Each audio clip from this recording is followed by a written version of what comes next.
Habíamos estado comparando las figuras de San Martín, Artigas, Bolívar, quién era uno, quién era otro, la masonería. Yo decía que el primer caudillo argentino puede ser Artigas.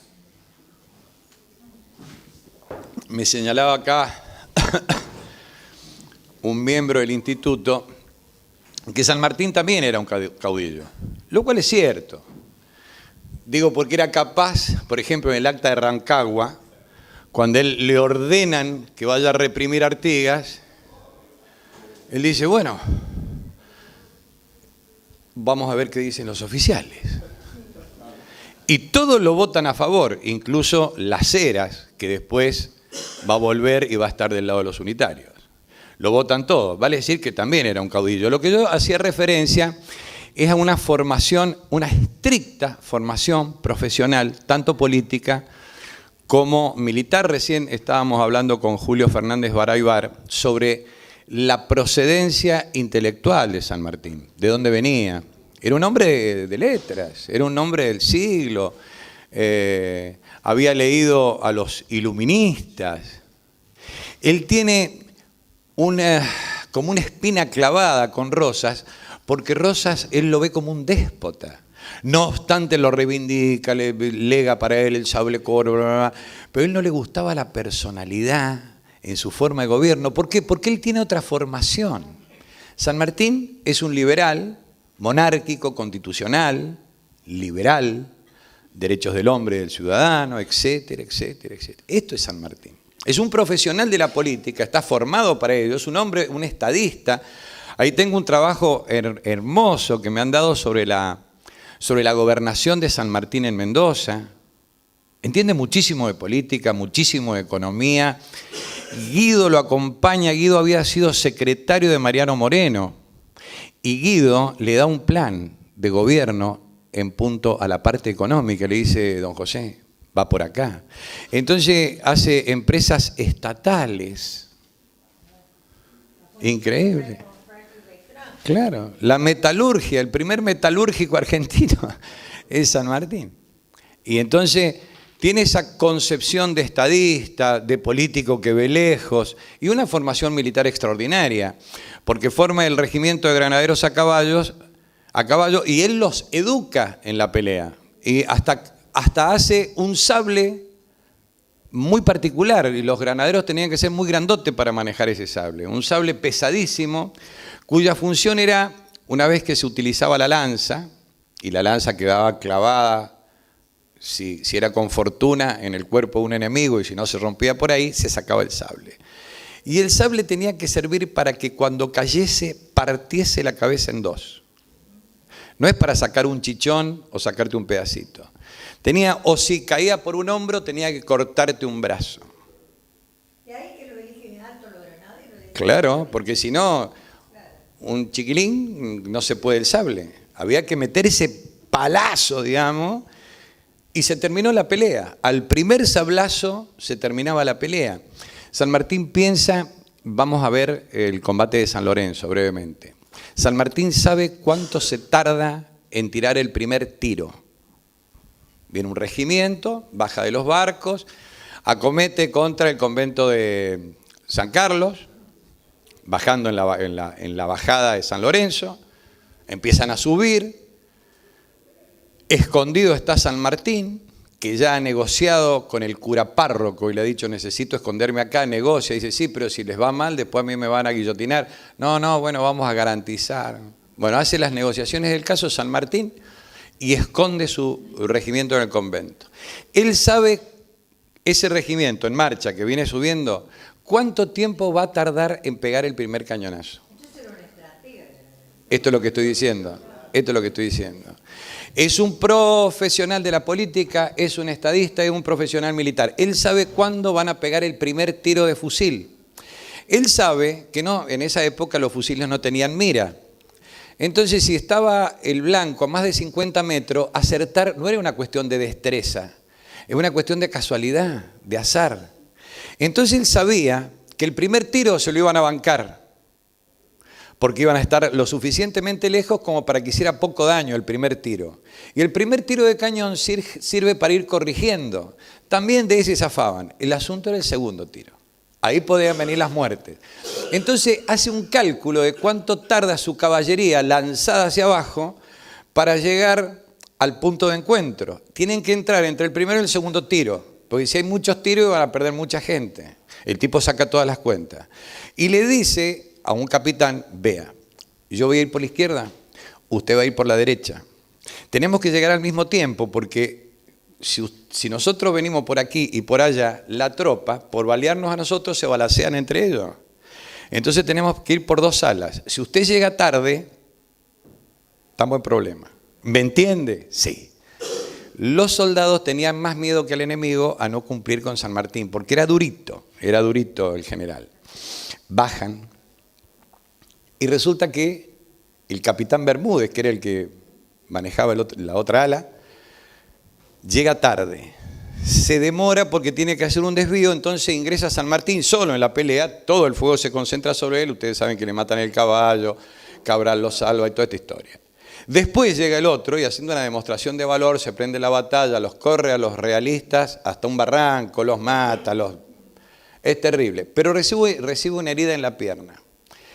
Y el diagnóstico médico es gangrena y hay que amputar.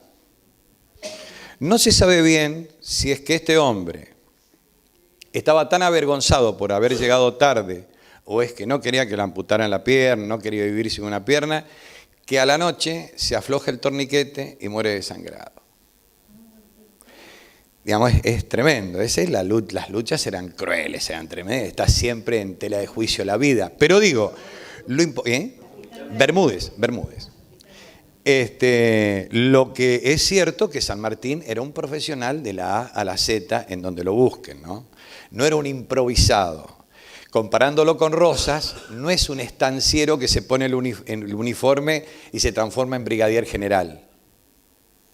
Él es un profesional y un eximio lector. Había participado en todas estas discusiones, había viajado por el mundo, había pensado la estrategia de la cosa y era capaz de llevar a la práctica a través de regimientos altamente profesionales. Quizá el primer ejército profesional de la América del Sur, patriota, es el de San Martín. Los demás eran muchedumbres lanzadas. Este es un ejército profesional. Durísimo, durísimo. Hubieron algunos que quisieron desertar cuando marchaban hacia Chile y hubo unos cuantos fusilamientos, de escarmiento. Era durísimo. Y ahí se marchaba. Era duro. Era un profesional, 1000%. Diferente este hombre de luces del siglo, liberal, monárquico constitucional. ¿Cómo monárquico, San Martín? Monárquico constitucional, con constitución, con parlamento, y de una bondad enorme y de una ética impresionante. Cuento una. Llega a Perú, todas las dificultades que tuvo en Perú, hasta que logra hacer rendir el puerto del Callao, que era la posición fortificada más importante para defender a Lima. Él toma Lima, pero no ha tomado el Callao, que era como no haber tomado Lima. Y entonces insisten en que entre y los mate a todos. Y San Martín espera, sitia el Callao, los deja sin agua, los deja sin víveres, los hace aguantar hasta que no aguantan más y se rinden. Y cuando se rinden, y este San Martín los deja salir desfilando con sus uniformes. Se van a rendir con dignidad. Es impresionante, es impresionante. Y esto, ustedes observen las guerras de la independencia, la crueldad inaudita que había en esa época. Y este tipo era una cosa tan particular, ¿no? Lo han querido desnaturalizar también, como Artigas, como un padre benévolo, un viejo piola que le mandaba consejos a la hija y qué sé yo cuánto. Qué sé yo, que no estornudaba nunca, ¿cierto? Qué sé yo. Este era un hombre común y corriente, simplemente que era un profesional y un hombre que tenía el sentido del destino y de la misión. él consideraba que él mismo tenía una misión, la independencia. Y dice, cuando logremos la independencia de América, porque él hablaba como un americano, no como un argentino, cuando logremos la independencia de América, yo me voy a poder retirar a hacer las cosas que no he podido hacer. Porque un tipo con misión, esa característica que tenemos a veces algunos, los argentinos en general, esa cosa tan criolla, yo he sido llamado a hacer esto, que uno por ahí la piensa. Bueno, este era así, el concepto de misión, dado por el destino. El destino me puso acá para que yo cumpla esta misión, y cumplida mi misión, me retiraré. Esto es San Martín, una figura excepcional, pero un gran profesional. Artigas no lo es.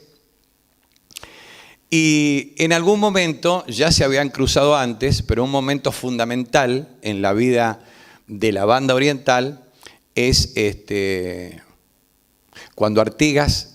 cuando San Martín comprende que Artigas lo han dejado solo, le han dado la banda oriental, acaban de derrotar a los realistas y le dicen, bueno, Artigas, hacete cargo, y a escondidas negocian con el imperio portugués para que se lo limpien.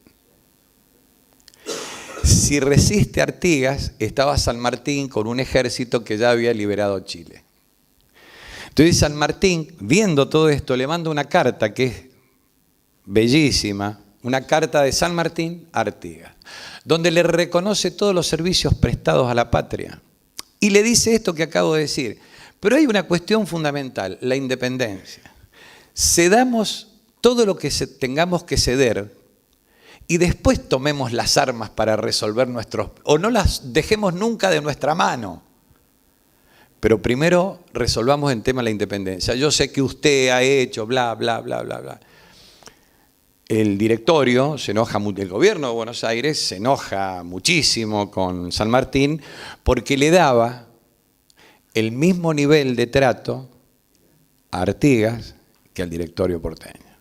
Y que es lo lógico, porque si en una negociación viene un chichipío a negociar con él, no es una negociación, es una imposición. Entonces tenemos que nivelar las cosas para poder sentarnos de igual a igual y negociar.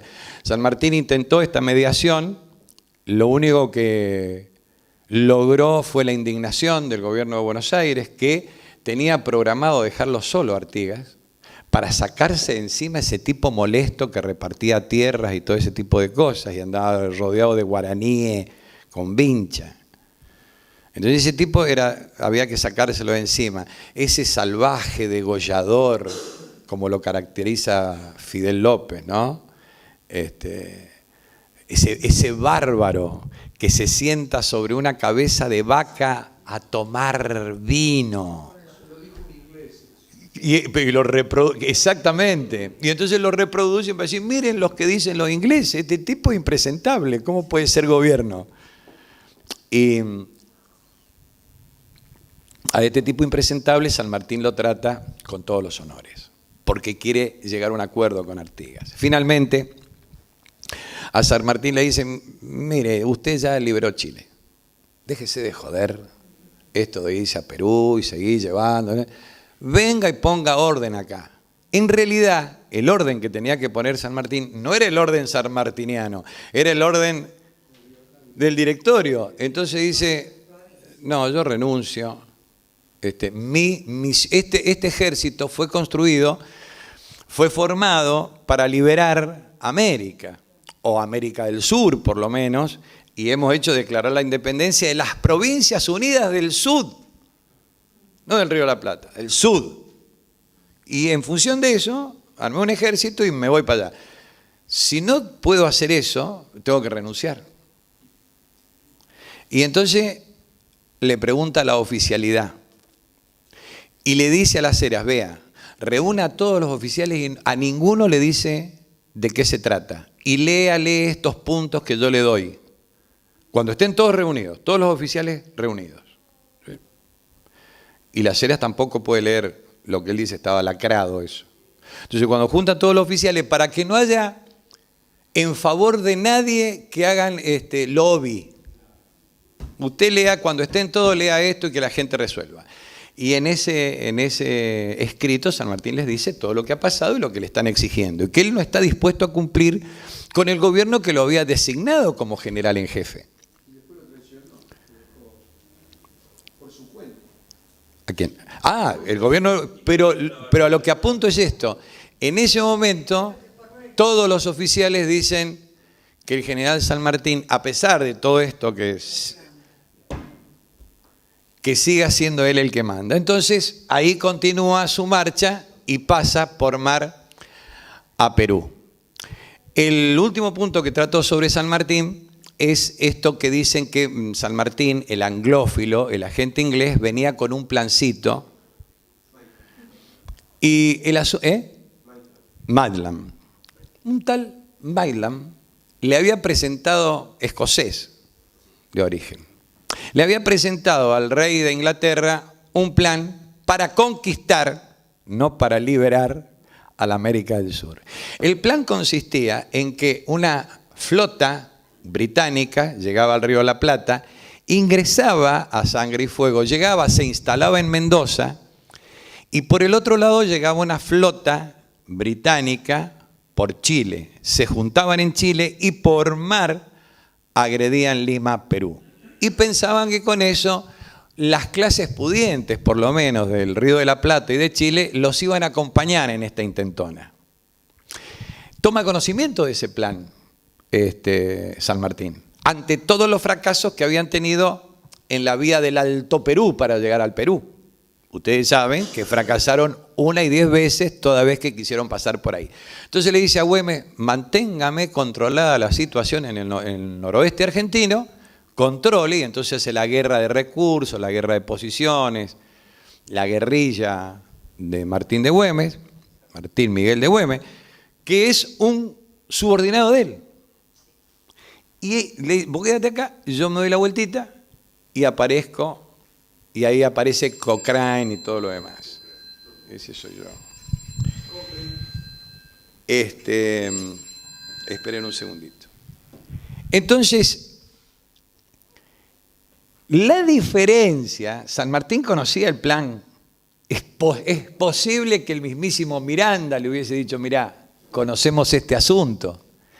La diferencia, que no hay flota británica en el Río de la Plata, es un ejército propio, un ejército nacional, que avanza con guerreros sacados del pueblo argentino.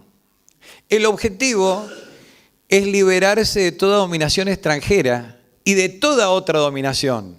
Ese es el objetivo, no la conquista, es la liberación. Pasa a Chile y lo está esperando gente que había sido amiga del loco Dorrego, Manuel Rodríguez, etcétera, que después es asesinado. Había levantado a 3 departamentos en Chile esperando a San Martín. No venía una tropa británica a apoyarlo desde el lado chileno. ¿Se dan cuenta? Eran chilenos, era Manuel Rodríguez y otros que estaban esperándolo.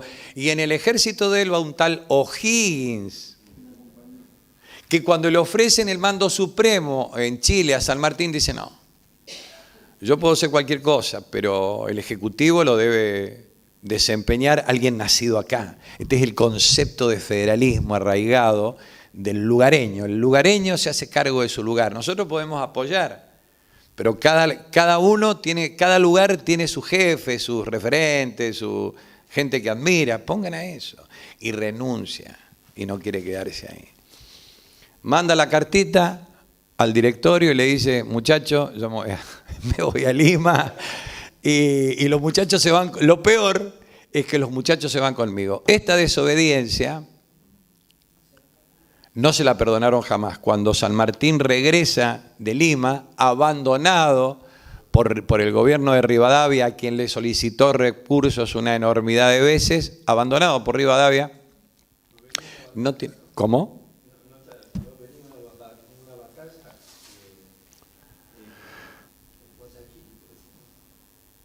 No, hay una entrevista con Bolívar en Guayaquil.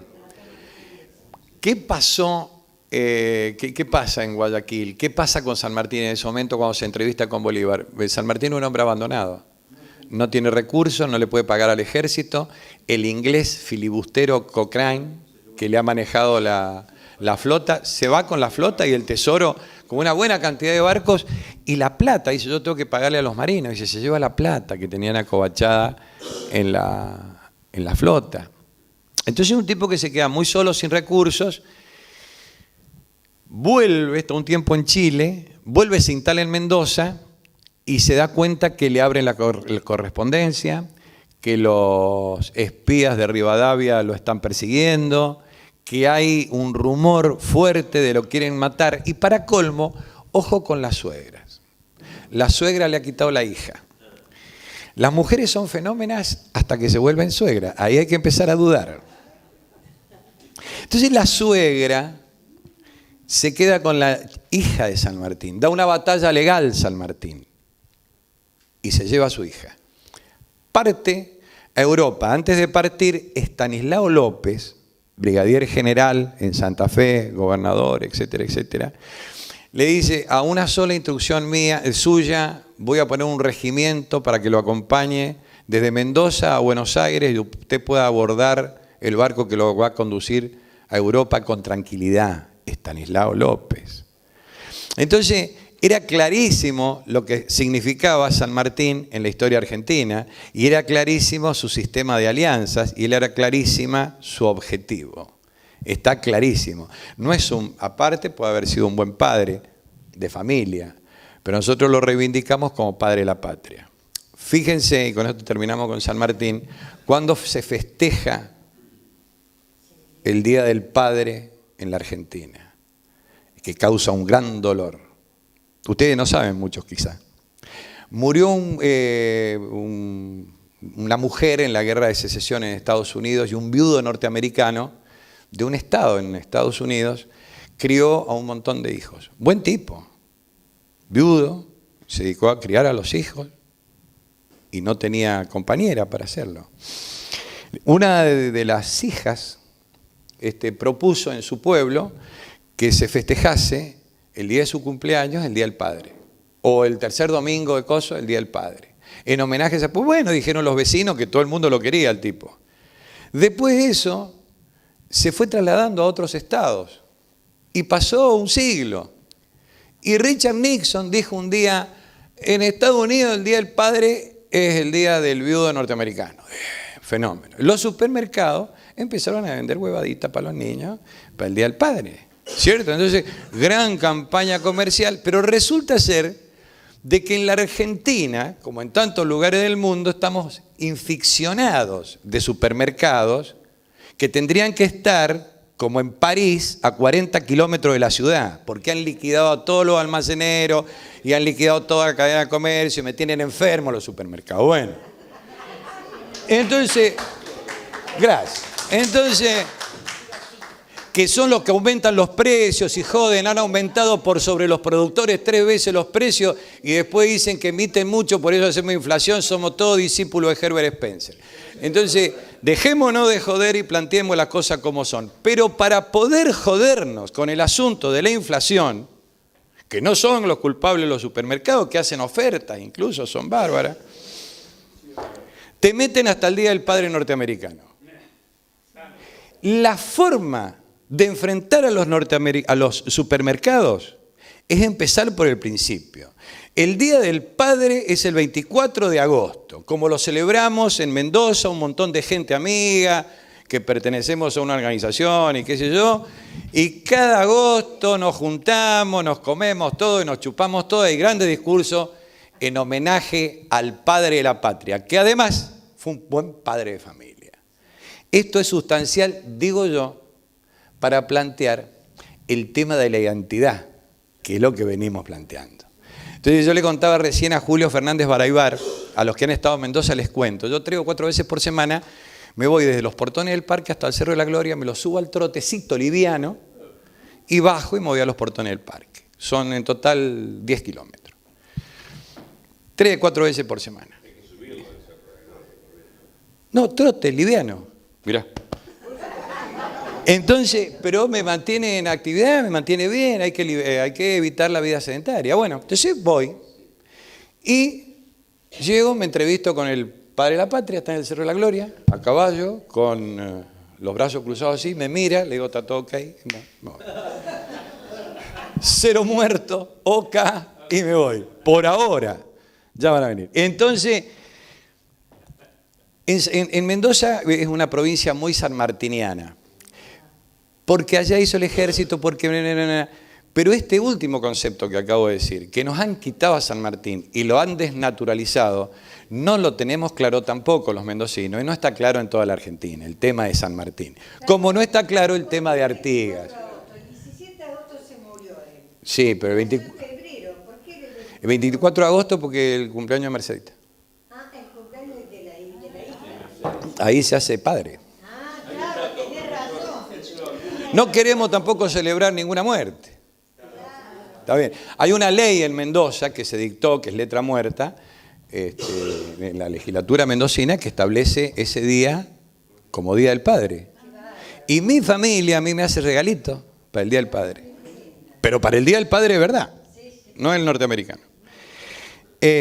Bueno, son cosas interesantes, digo, para ir cimentando la identidad, que es la primera forma a esto. Gramsci, mirá cómo saltamos, le decía sentido común, que es el menos común de los sentidos y está impuesto siempre por las clases dominantes. Y entonces es sano estar en contra del sentido común, defender el buen sentido y estar en contra de las modas. Esto no lo decía Gramsci, y de los supermercados, que son los que ganan. Bueno, entonces Artigas es lo que es y entiende la geopolítica del Río de la Plata, pelea por ella sin el profesionalismo de San Martín, con un gran patriotismo. San Martín es lo que acabo de señalar a grandes rasgos.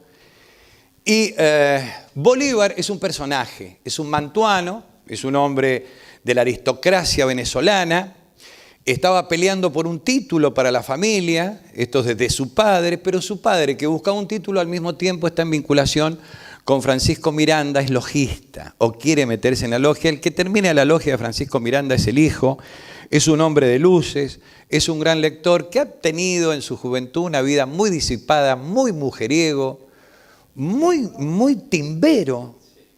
Le gustaba mucho timbear y le gustaban cosas peligrosas, timbear y las mujeres ajenas, porque lo recibe una prima en París.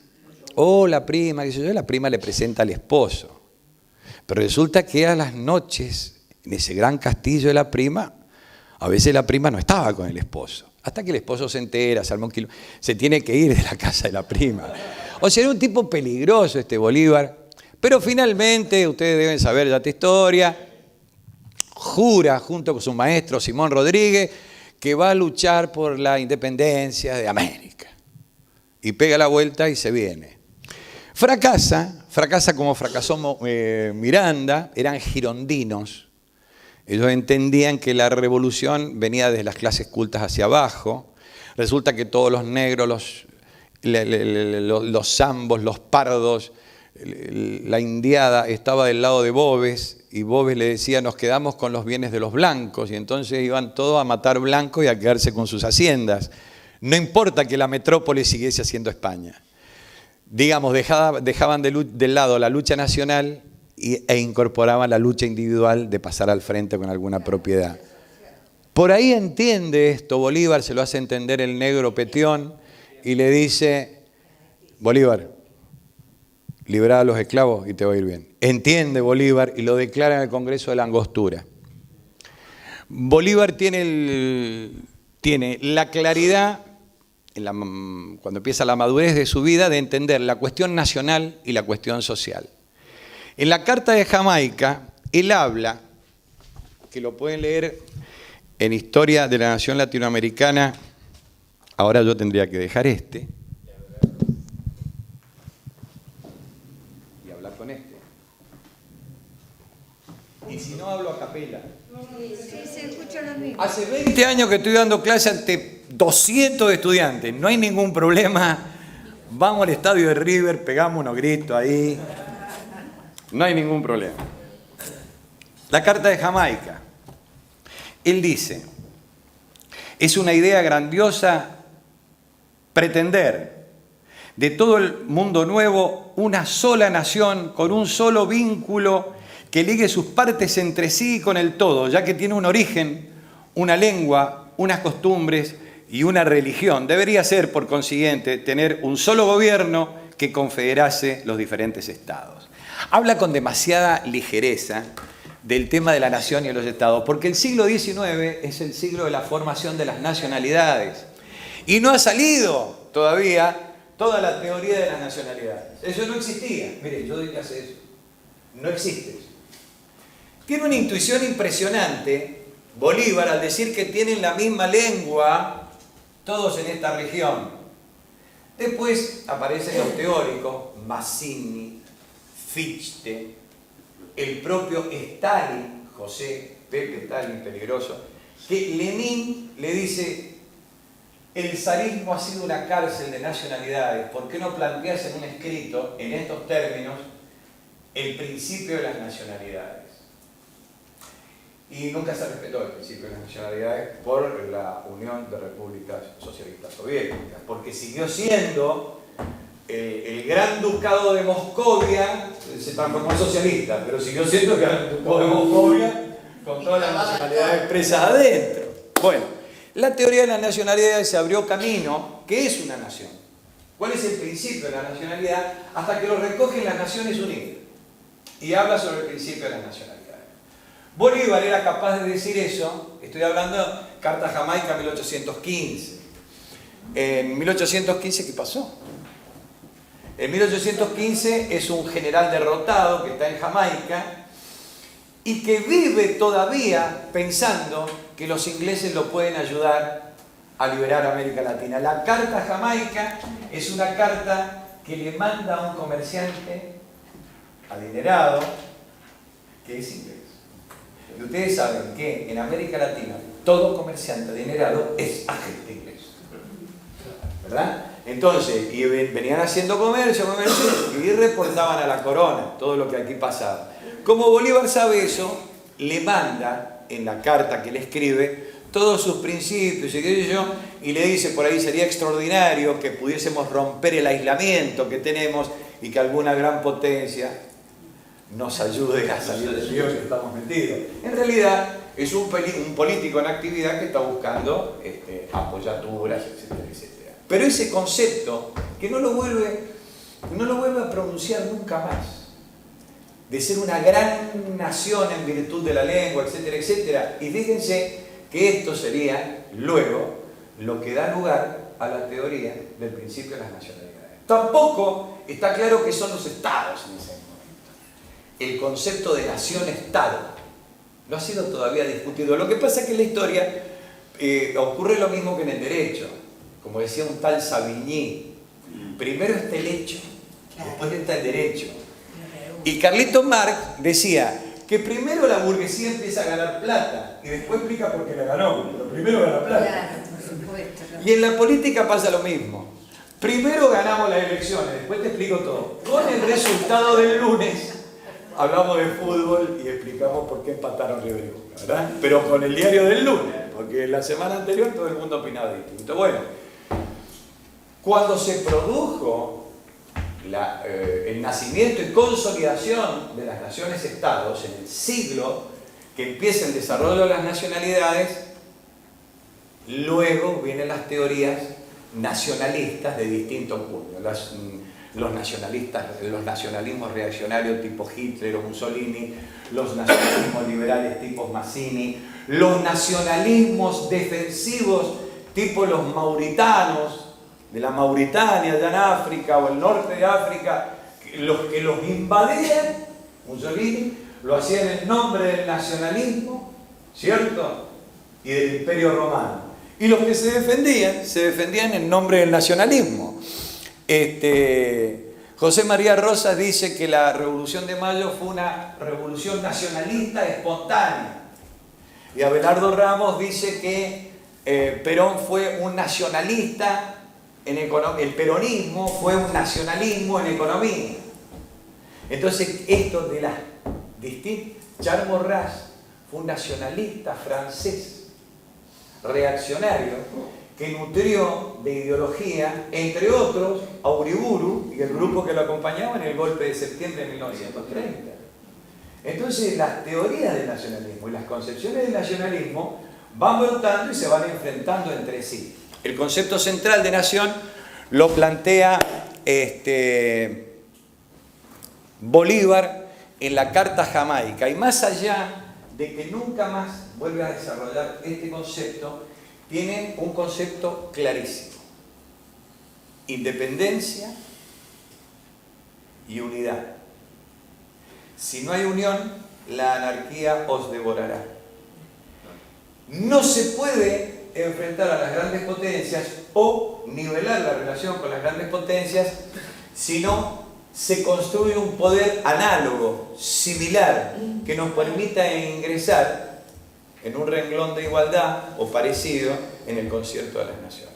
Esto no lo va a abandonar hasta el final de sus días, más allá que joven, cuando murió o fue asesinado, según el presidente fallecido Chávez, hizo sumar su cuerpo y todo lo más para ver si había habido asesinato o había muerto. No sabemos, en consecuencia, si murió de muerte natural y por estas enfermedades que traía o fue asesinado. Lo cierto es que, tiempo antes de morir como fuera, estaba bastante deprimido, desilusionado, y veía que se le había ido todo de las manos y que grupúsculos se hacían cargo de los gobiernos y los destinos. Sí, él no quería, por ejemplo, la creación de Bolivia. Los bolivianos Sucre, él no quería, él quería la Gran Colombia, la unidad. Y Sucre tampoco lo convence, porque Sucre lo convencen, digamos. Sí, lo convencen. Poniéndole Bolivia. ¿Cómo? Después se lo pusieron Encima Bolivia. le ponen Bolivia. Sí, ¿Qué pasó? Hay una cuestión que ustedes verán la coherencia de los autores que estoy diciendo con lo que decían los autores. Después hacemos las interpretaciones que ustedes quieren y cada uno tiene su posición. Pero el autor decía lo siguiente. Dice Artigas en sus instrucciones a la Asamblea del año 13. La provincia oriental del Uruguay entra en el rol de las demás provincias unidas. ¿Está claro? Provincia unida. ¿Qué podía ser provincia unida? Cuyo y la banda oriental. O Córdoba. Es lo mismo. Que vamos a discutir. Yo leería eso nada más. Ahora vamos a discutir que no era argentino, que hizo testamento. ¿Qué me importa si decía estas cosas? Ella, la banda oriental del Uruguay, es una parte integrante del Estado denominado Provincias Unidas del Río de la Plata. ¿Querés más claro? Su pacto con las demás provincias es de una estrecha e indisoluble confederación ofensiva-defensiva. Todas las provincias tienen igual dignidad. Vale decir Buenos Aires, vale decir Córdoba, vale decir Corrientes, vale decir la banda oriental.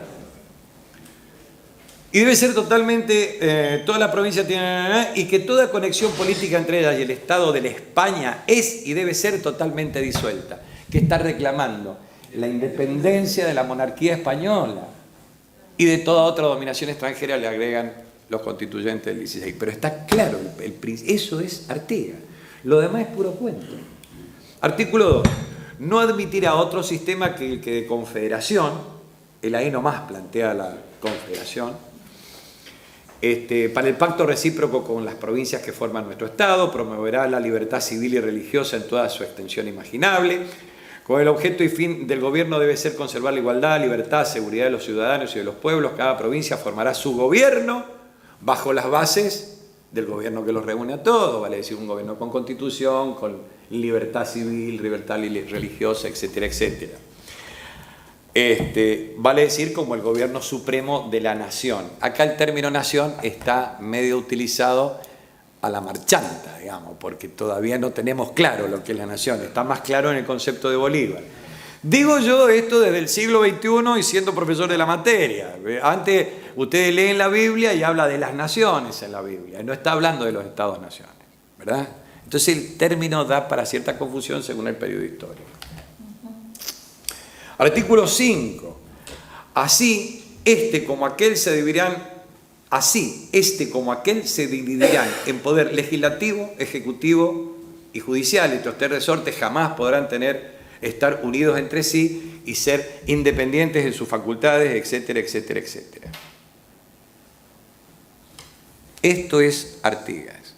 son las instrucciones que le da Artigas a los que van a participar después de su recomposición de relaciones con el gobierno de Buenos Aires.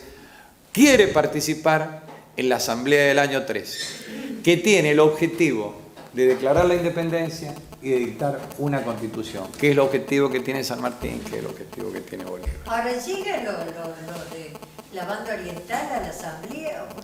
Llegan los delegados y los tienen haciendo amansadora, como decían en la época de Irigoyen, lo tienen haciendo amansadora meses y los desprecian con este argumento. No han sido elegidos los diputados conforme a las normas que nosotros establecemos. Y por esa razón no lo reciben nunca. Y Artigas había hecho la cuentita y dice, con mis diputados y otros diputados más que piensan como pensamos nosotros, por ejemplo lo que mandaba Güemes, etcétera, etcétera, nosotros hacemos una constitución de corte federal y nos juntamos todos en la provincia unida y además los bolivianos. No solamente Güemes, le mandaba Augusto de Córdoba, hay muchos no, que estamos acá, no, digo con Artigas. Y declaró la independencia.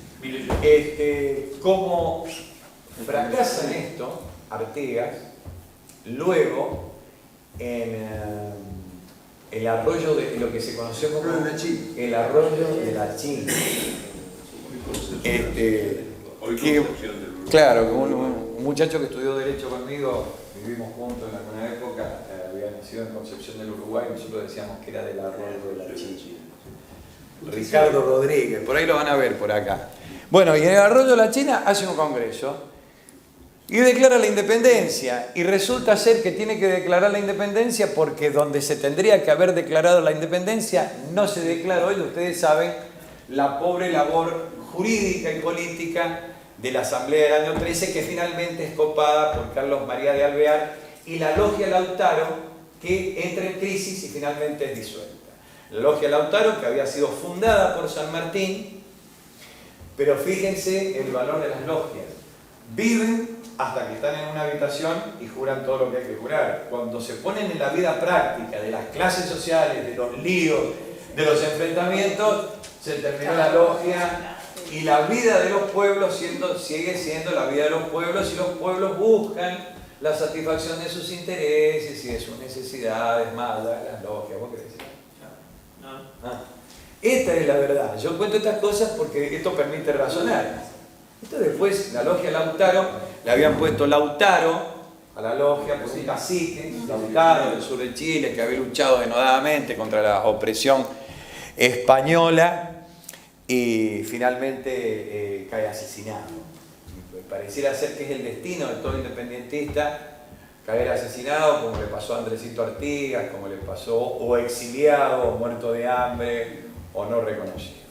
Por eso, de entrada, cuando venía a hacer esta exposición, decía que me interesaba muchísimo el esfuerzo que se está haciendo desde acá, porque más allá de las precisiones de cada una de las cuestiones, es muy largo el programa y no se puede entrar en demasiadas precisiones, sirve todo esto para entender la necesariedad de la recreación de nuestra propia identidad, de ganar confianza, no de perder el miedo. Los que no tienen miedo son unos tontos, son piruchos. Hay que dominar el miedo, hay que conducir el miedo. Hay que conducir el miedo. Toda conducta que desafíe el orden establecido, y el orden establecido nosotros sabemos dónde está, el orden financiero internacional. La Argentina está dando una batalla que si los gobernantes argentinos tuvieran miedo, no estarían enfrentando a los fondos buitres. Y harían lo que algunos miedosos, poblados de intereses, dicen, che, ¿por qué no se dejan de pagar y salimos de este embrollo? Pero ¿qué es hecho argentino? Se viene argentino, digo yo, ¿no? Sí. Hace mucho que justamente de nuestra identidad, qué sé yo, hasta la elección del virrey Liniers, antes, las invasiones inglesas. Es algo genuino en la Argentina que es muy distinto a los otros países sudamericanos. No, mirá, yo he estado en Chile, he estado en Paraguay. El miedo, sobre todo el miedo de las clases medias, y sobre todo el miedo de la universidad. Mirá, se han hecho unos estudios últimamente, son muy recientes. Uno se ha hecho en la Universidad Nacional de Cuba. ¿Cómo la universidad provee al Congreso Nacional de dirigentes? Una mayoría enorme es de procedencia universitaria. Una mayoría enorme en la legislatura mendocina, un estudio que acaba de ser presentado en 2014. Una mayoría enorme, el 80% de los legisladores mendocinos son universitarios. Y los universitarios, en un 99%, son muy gorilas. ¿Me entiendes? Son muy gorilas, muy ignorantes.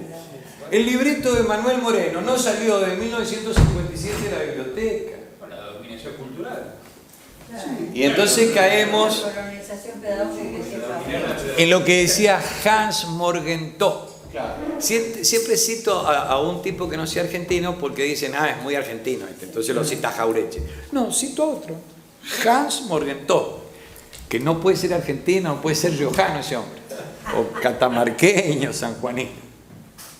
Decía que la forma más barata de dominar un país es dominarlo culturalmente, porque dominarlo mediante las armas es muy costoso, cuesta vidas, cuesta plata, esfuerzo. En cambio, cuando lo dominamos culturalmente, lo demás viene solo. Es la forma más barata y eficaz de que una nación domine a otra.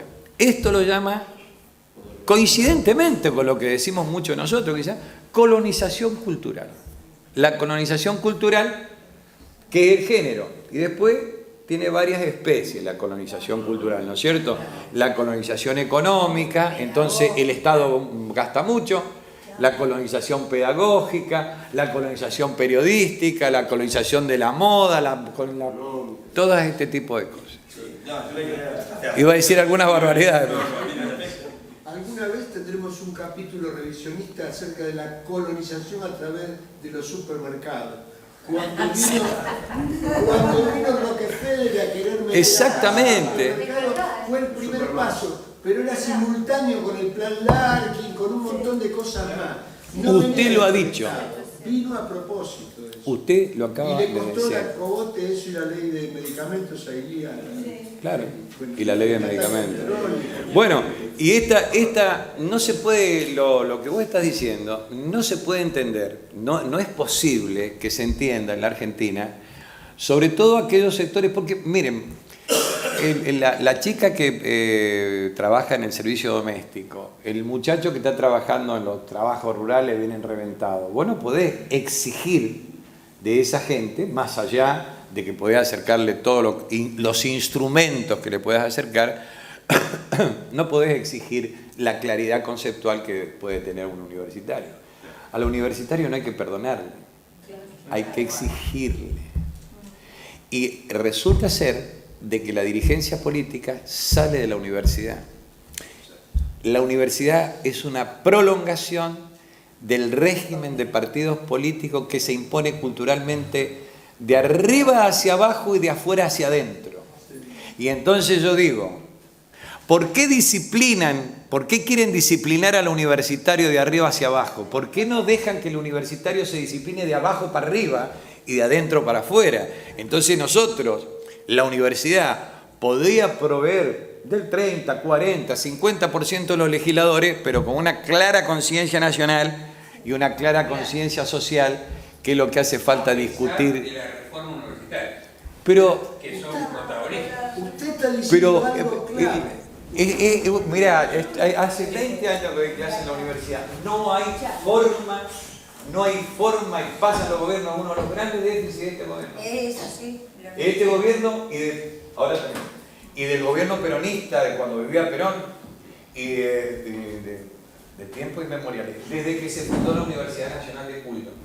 La universidad no forma cuadro político en función del interés nacional, latinoamericano y social, y forma cuadros técnicos políticos para legislar como legislan. Y cuesta una barbaridad sacar un ministro, un intendente, un gobernador que diga 3 párrafos. Bien, Por eso. no saben hablar, muchachos. Escúchenme lo que yo les digo, pero lo digo, y si no, acompáñenme a la legislatura de Mendoza.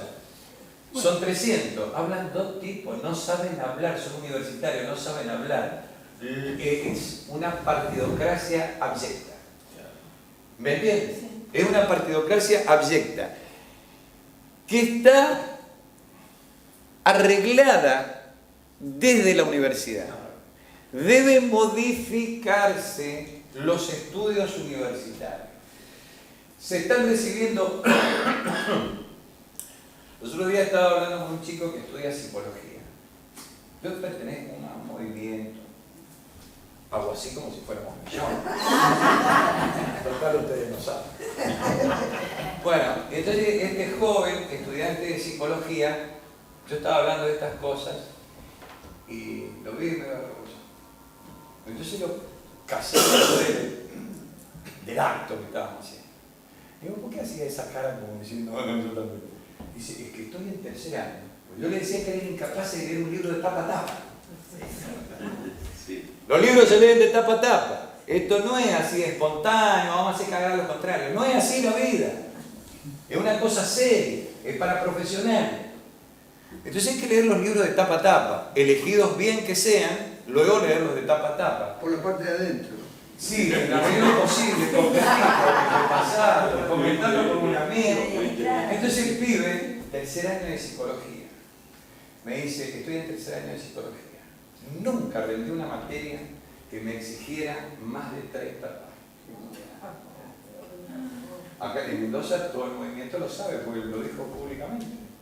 Entonces, el facilismo, la frivolidad, el Día del Padre Norteamericano, la moda. Y entonces pareciera ser que es verdad lo que decía Joan Manuel Serrat en una vieja canción que se llama Pueblo Blanco. Colgado de un barranco duerme mi pueblo blanco bajo un cielo que a fuerza de no ver nunca el mar se olvidó de llorar. Por sus callejas de polvo y piedra, por no pasar ni pasó la guerra. Solo el olvido camina lento, bordeando la cañada donde no crece una flor ni trasuma un pastor. Y mi pueblo vio morir al cabo, vio morir al sacristán, y mi pueblo después vio morir a los tres. Y me pregunto, ¿para qué nace la gente si nacer o morir es indiferente? Y en la frivolidad se llega a pensar que los hombres somos incapaces de hacer nada trascendente. Y yo entiendo, yo personalmente, ojalá coincidiésemos, que cuando nos juntamos tenemos un sesgo de trascendencia. Nada más y gracias. Me había guardado el versito.